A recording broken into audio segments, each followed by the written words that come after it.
الحمد لله نحمده ونستعينه ونستغفره ونعوذ بالله من شرور أنفسنا ومن سيئات أعمالنا من يهده الله فلا مضل له ومن يضلل فلا هادي له وأشهد أن لا إله إلا الله وحده لا شريك له وأشهد أن محمدا عبده ورسوله صلى الله عليه وعلى آله وأصحابه ومن تمسك بسنته إلى يوم الدين أما بعد.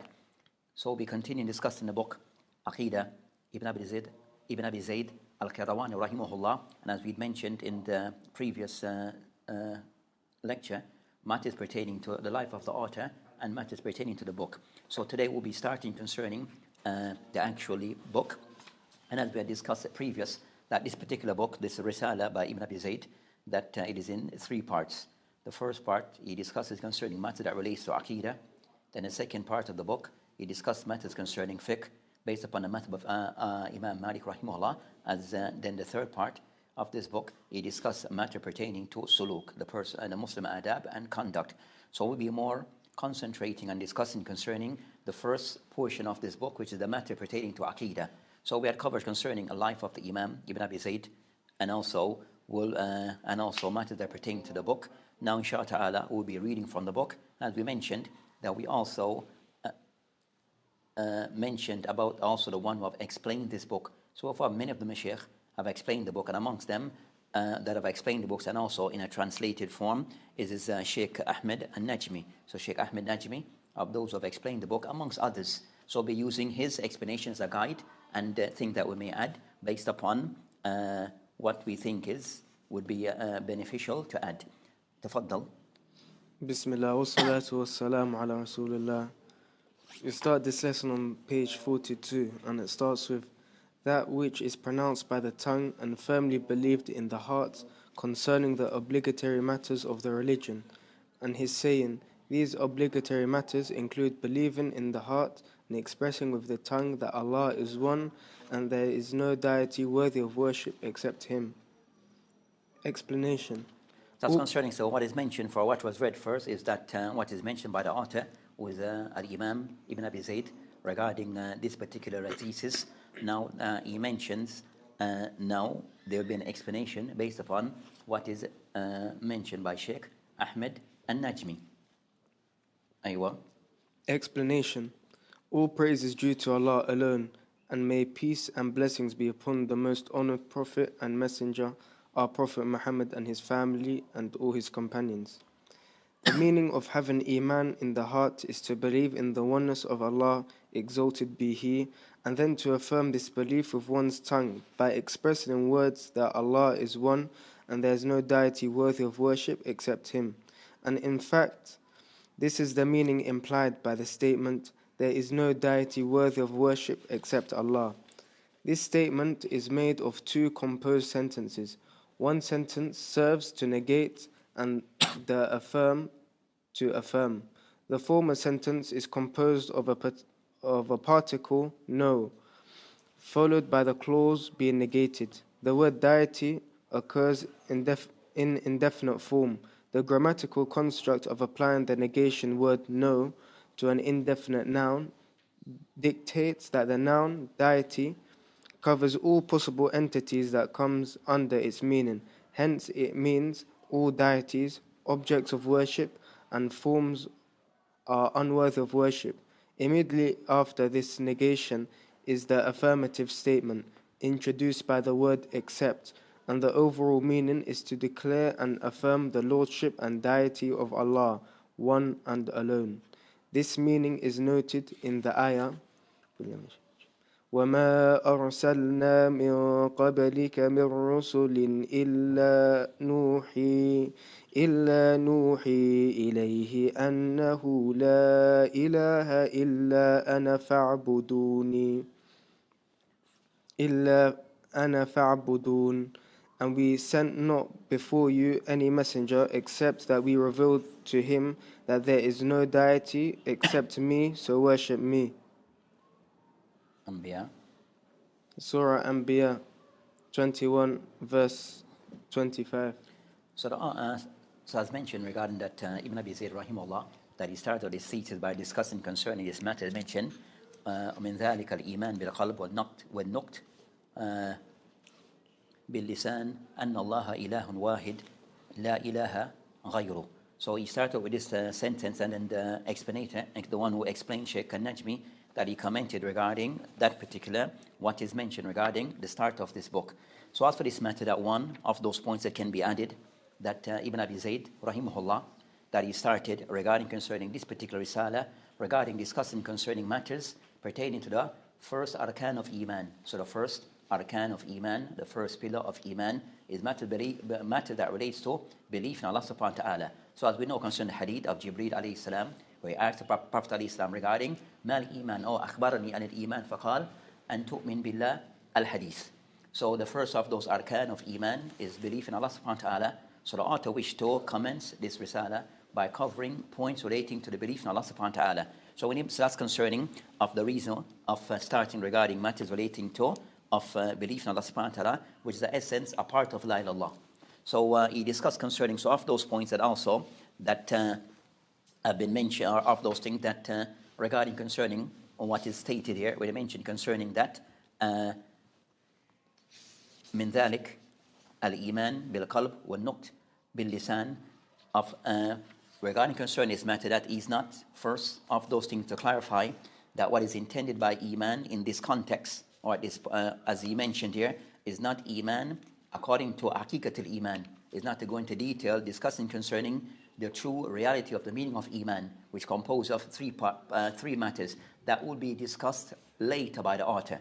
So regarding concerning discussing what is defined as Iman with Ahlus Sunnah Wal Jamaah, this is not what is intended here. So what he intend here is regarding concerning discussing concerning matters of belief regarding Allah subhanahu wa ta'ala, of La ilaha illallah. So of those things that so he starts with this in mentioning concerning those rights of Allah subhanahu wa ta'ala regarding what comprise of belief in Allah subhanahu wa ta'ala. So they have mentioned regarding concerning the abd, regarding concerning of those points regarding belief in Allah subhanahu wa ta'ala by way of the abd, by way of the servant, of those things that are expected from the servant regarding his belief in Allah subhanahu wa ta'ala, that one, that of those things regarding concerning al-ittibar al-mahal, regarding concerning of those things that is to be considered regarding concerning min jiyat, that regarding concerning belief in the heart. So regarding concerning from by way of the servant, his belief in Allah subhanahu wa ta'ala, it is formed first regarding his belief in Allah subhanahu wa ta'ala in his heart. So that's concerning of the first things, and that will include concerning matter that relates to Iman regarding Allah subhanahu wa ta'ala's al-asma wa sifat, and also matters relating to Allah subhanahu wa ta'ala's al-rububiyyah. So regarding Iman with Allah subhanahu wa ta'ala, tawhid of Allah subhanahu wa ta'ala by way of the servant, that it fall into two categories. Of those things that relates to first is belief regarding Allah subhanahu wa ta'ala, regarding his names and attributes, and that will be discussed further. And also second regarding is belief in Allah subhanahu wa ta'ala regarding his rububiyyah. So that's concerning things regarding al-ma'rifah, the person having knowledge of those matters. Then also regarding belief in Allah subhanahu wa ta'ala by way of the servant, regarding that relates to the servant's af'al, regarding concern the servant's action, which relates to concern the person ways of how he worship Allah subhanahu wa ta'ala. So that's concerning Iman, where the person now will manifest this by way of his action, which will be at-tawhid al-ibadah. So tawhid al-uluhiyyah, or tawhid al-ibadah, where the person worship Allah subhanahu wa ta'ala in a manner Allah subhanahu wa ta'ala have laid out in Sharia. So regarding concerning al-iman, so that's come to those points that he mentioned regarding all those things that can be taken regarding al-iman in Allah subhanahu wa ta'ala, that by way of the servant, it relates to the person, one, the person's belief, and that belief, it comprises of two things. Belief in Allah subhanahu wa ta'ala's tawheed regarding his name and attributes, and also in relation to Allah subhanahu wa ta'ala's al-rububiyyah, his lordship. Then also regarding the abd, and next area regarding the person, the abd, belief in Allah subhanahu wa ta'ala, the abd, regarding that is conviction, that is belief in Allah subhanahu wa ta'ala regarding how he function regarding his worship of Allah subhanahu wa ta'ala, and that is at-tawhid al-ibadah. Also of those points that the author he mentioned, or the one, the sharih that he mentioned, Shaykh Al-Najmi, that he discussed concerning of matter that relates to the meaning of La ilaha illallah, or matter that relates to La ilaha illallah. So it is kalimat al-tawheed. So La ilaha illallah is referred to by the ulama, kalimat al-tawheed, the words of tawheed, which is La ilaha illallah. And this kalimat al-tawheed, that of those things that usually attach with concern as shahada. So what is normally attached to it, to the person saying of the shahada of la ilaha illallah, but the person make a confession or a testification to this particular, or testimony to this. So the shahada of la ilaha illallah, that it comprises of 4 things. So the person who testifies to the oneness of Allah subhanahu wa ta'ala, then there's 4 things that should be in place. 1, al-ilm wal-i'tiqad, the person of knowledge and belief. 2, yatakallam bima ya'taqid, the person also that he utters the thing that he believes. 3rd of those things that relates to shahada, i'lam, that also the person to inform others regarding what he believes. So informing others of what he believes. And also 4th regarding that yaltazim, that the person also ma yatadamman, that also he has to function according to what is expected from him of saying when he says la ilaha illallah. So what is expected regarding when the person of utter the word of la ilaha illallah, then there's certain thing that is expected from the person. And those things the person have to act according to those things. So that's concerning those 4 things that relates to la ilaha illallah. So the person utter the shahada, he has to do it based upon ilm wal i'tiqad. Also the person have to speak, utter this, especially the person who is taken after shahada, becoming a Muslim, he has to utter these words of the shahada. 3rd, the person also have to inform others. And 4th, the person have to act according to la ilaha illallah. Act according to what relates to la ilaha illallah. So those are the 4 things that relate to the shahada. So if the person doesn't have these things in place, then his shahada may not be valid. If the person does not have these 4 things in place, then his shahada that may not uttering of the shahada and not implementing, putting these 4 things in place, then his shahada will be of no value. It'd be of no worth. The second, another of those things that relate to shahada is what the ulama mentioned concerning the meaning of the shahada of la ilaha illallah. So the Shaykh, he commented on this. So the meaning of la ilaha illallah. The meaning of la ilaha illallah, la ilaha illallah, according to the ulama of Ahlus Sunnah Wal Jamaah, that la ilaha illallah, it means la ma'bud bihaqqin illallah. La ma'bud bihaqq illallah. So this is the meaning of la ilaha illallah. La ma'bud, there's nothing to be worshipped in truth except Allah subhanahu wa ta'ala alone. This is the meaning of la ilaha illallah. So that's the meaning that is of la ilaha illallah. As for other meanings of la ilaha illallah that is put forward by others, that they mention that the meaning of la ilaha illallah, according to them, it is la khaliq illallah, la qadir illallah, la ilaha. So that's how they defined la ilaha illallah, meaning la khaliq illallah, that there is no creator except Allah subhanahu wa ta'ala, that there is no qadir, there is no one of might and power except Allah subhanahu wa ta'ala. And also they mention la qadir ala ikhtira illallah, that there is no one who has the ability to bring things into existence except Allah subhanahu wa ta'ala. So also they mention these are of the meaning. Other meaning they mention mustaghni amma siwa muftakir ilayhi kullu man adahu. So also of the meaning they mention regarding la ilaha illallah,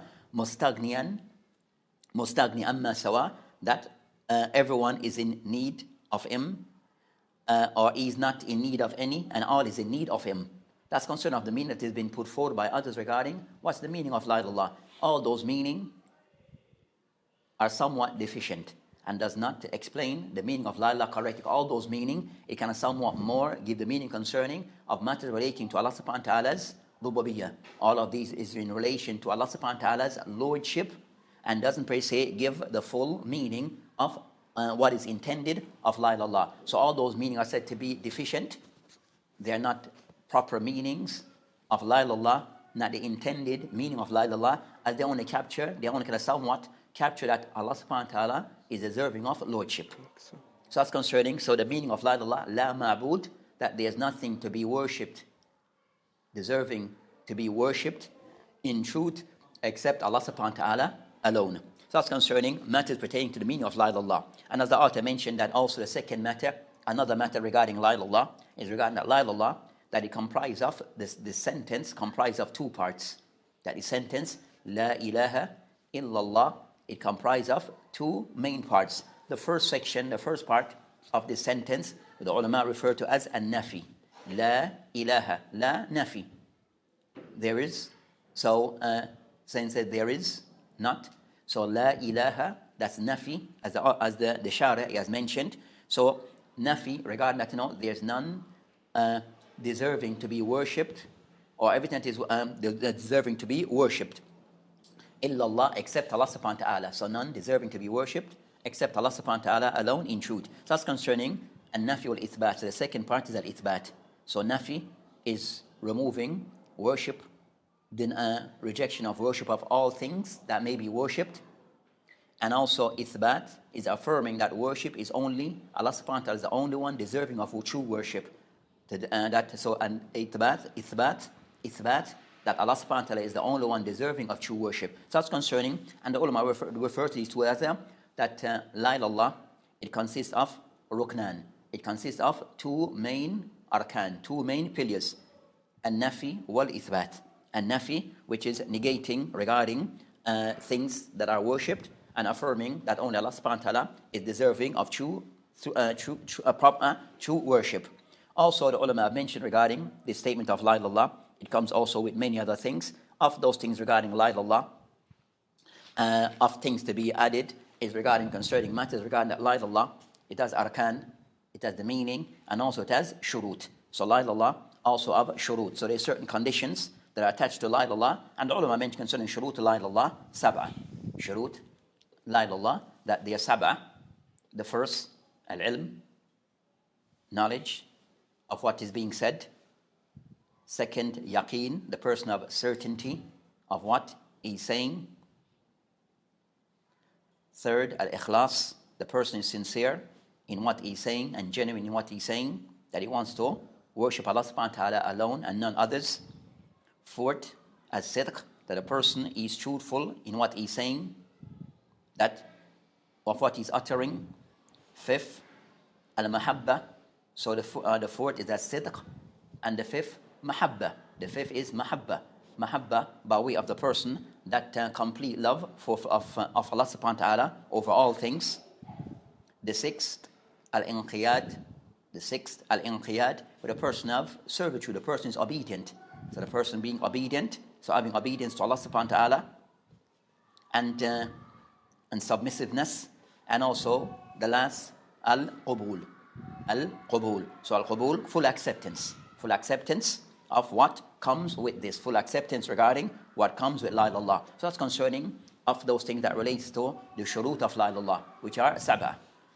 Al-ilm, knowledge, yaqeen, certainty, ikhlas, sincerity, sidq, truthfulness, mahabba, love, inqiyad, submissiveness, and obedience, and qubul, and a person acceptance. Those are the condition, are the shurut of la ilallah. So the person who's saying la ilallah, that these things are connected to this statement. Then also they mention concerning the importance, manzila, the place of la ilallah. So as for la ilallah, is the thing which is the first thing that is wajib upon the Muslim, the last thing that is wajib upon the Muslim, and also regarding ad-dawah, that it begins with la ilallah. And as in the hadith of the Prophet ﷺ, where he mentioned, ma min ahad yashhadu an la ilallah, that there is none, that bear witness that there is none, la ilaha illallah, wa anna Muhammadan abdu wa rasuluh, that bear witness that there is none to be worshipped except Allah subhanahu wa ta'ala alone, and that Muhammad is the messenger and the Prophet of Allah subhanahu wa ta'ala, sidqan min qalbihi, and he said it out of sidq, out of being genuineness from his heart, illa haram Allahu alayhi an-nar, except Allah subhanahu wa ta'ala made haram Allah alayhi an-nar, Allah subhanahu wa ta'ala make forbidden upon him an-nar. So that's concerning a person who says this with genuineness. So that's concerning of so it shows regarding concern that the person, regarding the importance of la ilallah, that by saying these words, it is the thing that will allow the person to enter Jannah. So the path to enter Jannah is for the person to believe in la ilallah and to act according to this. And also as in the Prophet in the hadith in the Bukhari, also the Prophet ﷺ mentioned in the hadith, ma min abd qala la ilallah, that there is no servant who say la ilallah, thumma mat ala dhalik, and the person die upon this, illa dakhala al-jannah, except he will enter al-jannah. So this sort of importance of la ilallah concerned that is the start, and also the hadith of the Prophet ﷺ when he sent Mu'adh ibn Jabal radiyallahu anhu ila Yemen, faqal lahu, after that he said to him, أول ما تدعوهم إليه شهادة لا إله إلا الله, that the first thing that you should call them to is la ilallah. Muhammad Rasulullah. So the first thing that he clarified to Mu'adh ibn Jabal, that when he arrived in Yemen and calling people to Islam, inviting people to Islam, he should begin with, regarding that is in his teachings and his da'wah, is to invite the people to La ilaha illallah Muhammad Rasulullah. So they show the importance of La ilaha illallah. So it's the core of the da'wah and the core, and also to show the importance of La ilaha illallah. That's the purpose behind why we are created. It's the purpose behind why we are created by Allah subhanahu wa ta'ala. As mentioned by subhanahu wa ta'ala, by mention, وَمَا خَلَقْتُ وَالْجِنَّ وَالْإِنسِ إِلَّا لِيَعْبُدُونَ. We are not created, mankind and the jinn, except the jinn and mankind, except to worship Allah subhanahu wa ta'ala. So the purpose and the hikmah, the reason and the wisdom behind the creation of mankind and the jinn is to serve and to worship Allah subhanahu wa ta'ala. As mentioned, وَمَا خَلَقْتُ وَالْجِنِّ وَالْإِنسِ إِلَّا لِيَعْبُدُونَ. Adh-Dhariyat 56. So the purpose and the intent behind the creation of mankind is to serve and to worship Allah subhanahu wa ta'ala. So those are the things that they mention regarding that this matter. So as we know, concerning the author, Imam Ibn Abi Zayd Al-Qayrawani rahimahullah, that he started with his thesis regarding clarifying matters regarding Allah subhanahu wa ta'ala. And first regarding the importance of Tawheed, which is La ilaha illallah, by stating وَمِنْ ذَلِكَ الْإِيمَانِ, that for the person to believe بِالْقَلْبِ وَالنُّقْتِ, for the person to believe by in his heart and also by way of his statement بِالْلِسَانِ أَنَّ اللَّهَ إِلَهٌ وَاحِدٌ لَا إِلَهَ غَيْرُهُ, that Allah subhanahu wa ta'ala is the only one and none others. And by this the ulama also clarify regarding the statement of La ilaha illallah, as mentioned here, أَنَّ اللَّهَ إِلَهٌ وَاحِدٌ, Allah subhanahu wa ta'ala is the only one, that regarding concerning belief in Allah subhanahu wa ta'ala, that it comprises of four matters. يتضمن أربع أشياء.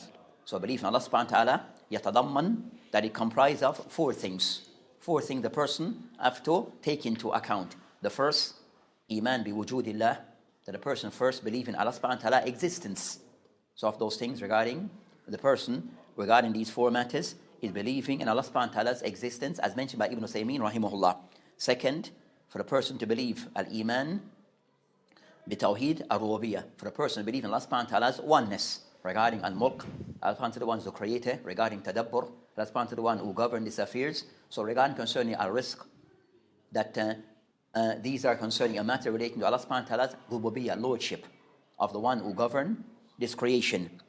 Then also a second, third, iman bi at-tawheed al-asma wa sifat. So the third of those things that would relates to belief in Allah subhanahu wa ta'ala, that a person believe in Allah subhanahu wa ta'ala's asma wa sifat, and that will be covered more in detail. So the person believing concerning Allah subhanahu wa ta'ala's names and attributes, and iman bil Allah subhanahu wa ta'ala's name and attributes, that the author will clarify those points more in some details. But believe, and then fourth of those things is al-iman bi at-tawheed al-uluhiyyah wal-ibadah, that also the person believing Allah subhanahu wa ta'ala is the only one deserving to be worshipped.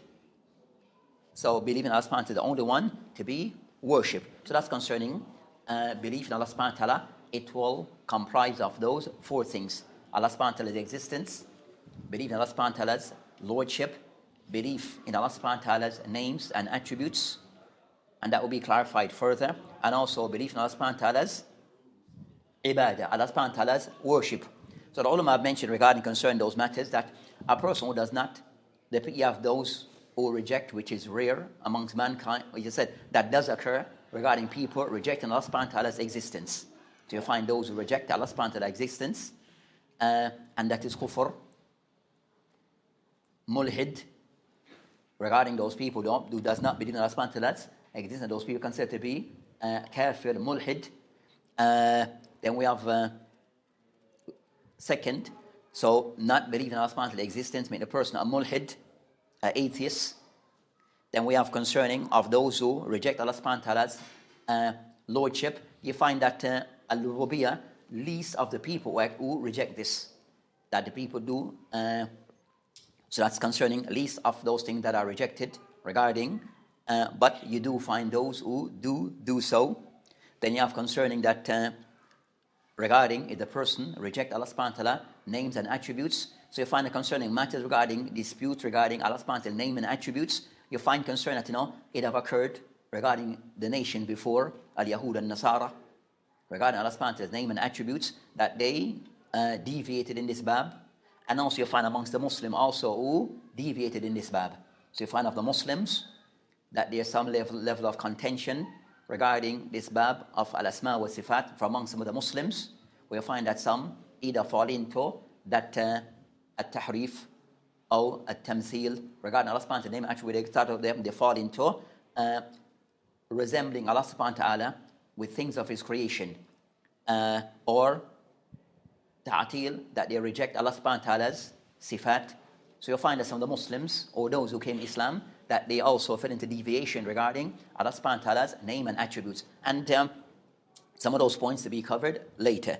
Then, but is to note that there are those amongst the Muslims who reject some of Allah subhanahu wa ta'ala's names, as Allah subhanahu wa ta'ala's attributes and dua, and they are explain away matters pertaining to Allah subhanahu wa ta'ala's asma wa sifat. Then also you'll find concerning, in the area concerning Allah subhanahu wa ta'ala's ibadah, worship, that you find that that's also an area of contention.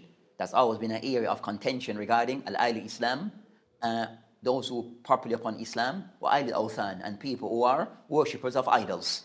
So you find that concerning ahli Islam, ya'budullah, that they worship Allah subhanahu wa ta'ala, wa ahli al-awthan, the people of false idol worship, ya'budu ashya, wa ya'budu makhluq, they worship the creation. So regarding concerning that, that's the area we'll find that a lot of contention regarding this matter, regarding worshiping Allah subhanahu wa ta'ala alone and not to worship Allah and worship others along with Allah subhanahu wa ta'ala. So that's concerning matters pertaining to what the author first opened with, which is discussing concerning matters pertaining to Allah subhanahu wa ta'ala and la ilaha illallah.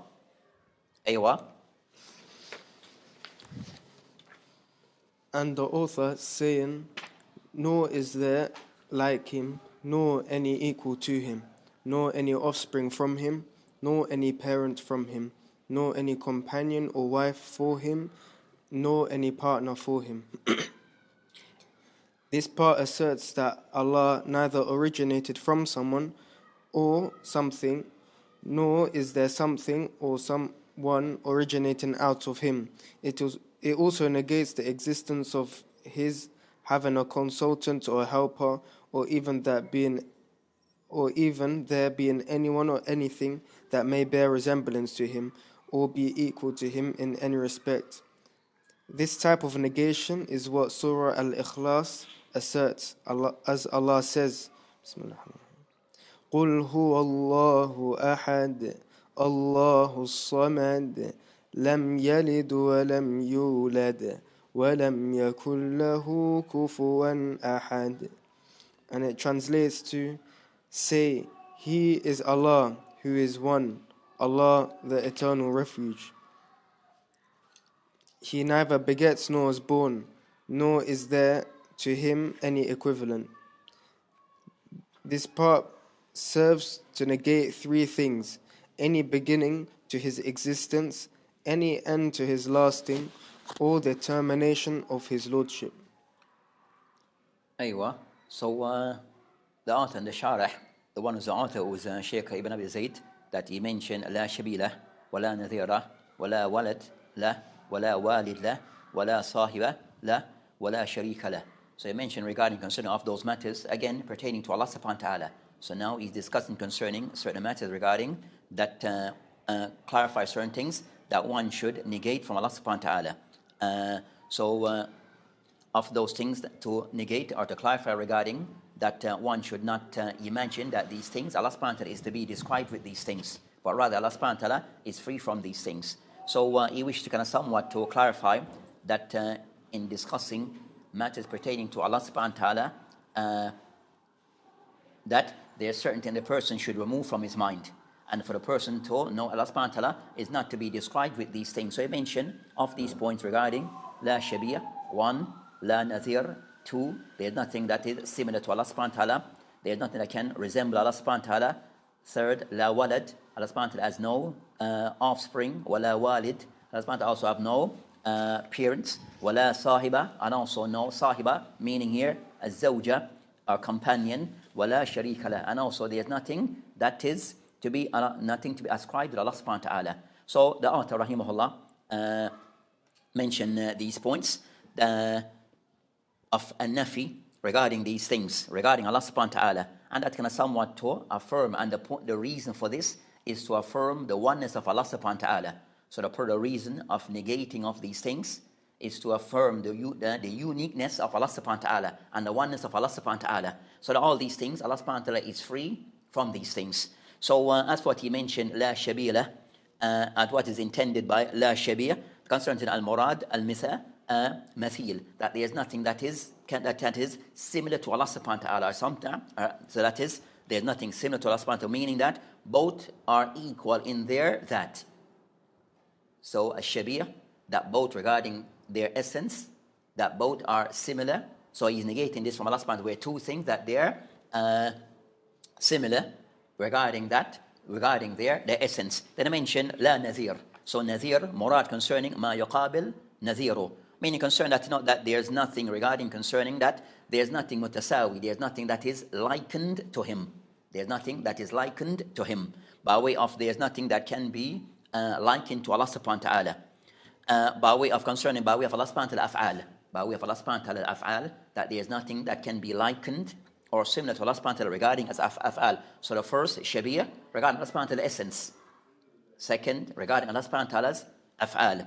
Then he mentioned regarding concerning that, so these are things that he negates from Allah subhanahu wa ta'ala regarding, and that also to correct in some of the minds of those from that time who start to deviate concerning bab of asma wa sifat, where they kind of somewhat they start to put regarding concern when they regarding matters that relate to Allah subhanahu wa ta'ala and sifat, that they kind of somewhat start to have wrong thoughts about Allah subhanahu wa ta'ala. That when they think about affirming Allah subhanahu wa ta'ala sifat, that they're thinking about something of the creation. And some they say mujassima, or those can somewhat start to see Allah subhanahu wa ta'ala in a human form, or they equate Allah subhanahu wa ta'ala with that of human parts, which is contrary, which is not to be done, which is not to be done. So people who have wrong thoughts, having wrong imagination about Allah subhanahu wa ta'ala because of our ideas as to how to affirm Allah subhanahu wa ta'ala's sifat, and also they fall into comparing Allah subhanahu wa ta'ala with his creation, or likening Allah subhanahu wa ta'ala to his creation, then the author wish to remove all of these things. That Allah subhanahu wa ta'ala, all these things that these things do not apply to Allah subhanahu wa ta'ala, and should not. And the one regarding Allah subhanahu wa ta'ala sifat, that these things are not allowed regarding Allah subhanahu wa ta'ala. Then he mentioned regarding concerning that in the Shari, he kind of somewhat went on to explain these matters concerning that al-walad, nafi al-walad, is regarding concerning Allah subhanahu wa ta'ala in form of progeny, and in form of descendants of children, or concern which is al-far, something that an offspring, or regarding al-walid, regarding the asl of having a parent, that is there's Allah subhanahu wa ta'ala is coming from something. So all of these things are false regarding Allah subhanahu wa ta'ala. Then also you mentioned regarding sahiba, regarding az-zawja, as-sahiba, meaning az-zawja, that anything to be paired or having. Then also wala sharika, that nothing to be that is similar to Allah subhanahu wa ta'ala. So that's concerning the author rahimahullah, which to consider to negate from Allah subhanahu wa ta'ala all these things. And what this does with Ahlus Sunnah Wal Athar, when they negate of these things, then their manhaj that they follow is what is negate, then for the person to show the uniqueness of Allah subhanahu wa ta'ala and the oneness of Allah subhanahu wa ta'ala in a manner befitting to Allah subhanahu wa ta'ala, and also show Allah subhanahu wa ta'ala kamal, as these things they show deficiency.